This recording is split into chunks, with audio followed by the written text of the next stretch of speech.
सनातनी संस्कृतीच्या अथांग महासागरात कलियुगाचं वर्णन दोषांचा सागर असे केले आहे. परंतु याच कठीण काळात ईश्वरापर्यंत पोहोचण्याचा सर्वात सोपा आणि प्रभावी मार्गही शास्त्रांनी सांगितला आहे.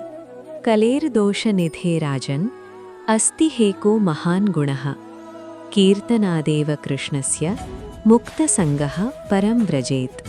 या श्लोकात शुकदेव गोस्वामी सांगतात की हे राजा, जरी कलियुग हा दोषांचा आणि पापांचा खजिना असला तरी त्यात एक अत्यंत महान गुण आहे.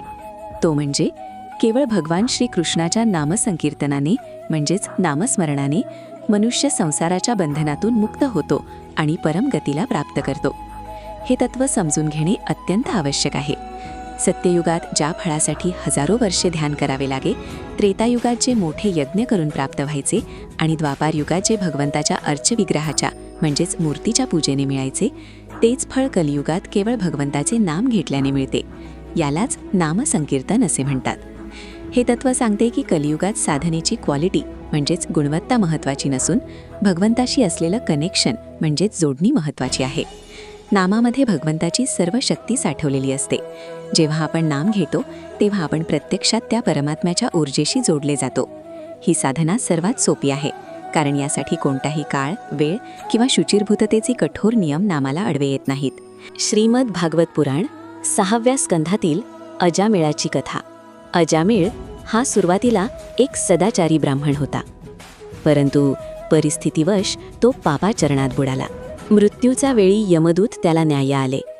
तेव्हा त्याने भीतीने आपल्या धाकट्या पुत्राला नारायण या नावाने हाक मारली. त्याने पुत्राला हाक मारली असली तरी भगवंताच्या नावाच्या उच्चारामुळे विष्णुदूत तिथे प्रकट झाले.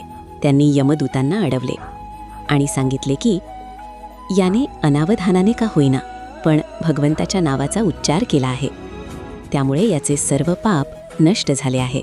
ही कथा सिद्ध करते की कलियुगात भगवंताचे नाम किती शक्तिशाली आहे.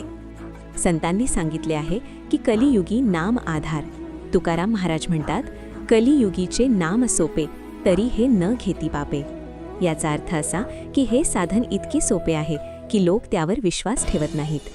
भक्तीचा हा मार्ग अत्यंत लोकशाहीवादी आहे. तो गरीब, श्रीमंत, ज्ञानी, अज्ञानी, स्त्री, पुरुष अशा सर्वांसाठी सारखाच उपलब्ध आहे. जर तुम्हाला हे शास्त्रीय आणि आध्यात्मिक विवेचन आवडले असेल तर अशाच सखोल ज्ञानासाठी आपल्या ज्ञानामृत परिवारात सहभागी व्हा.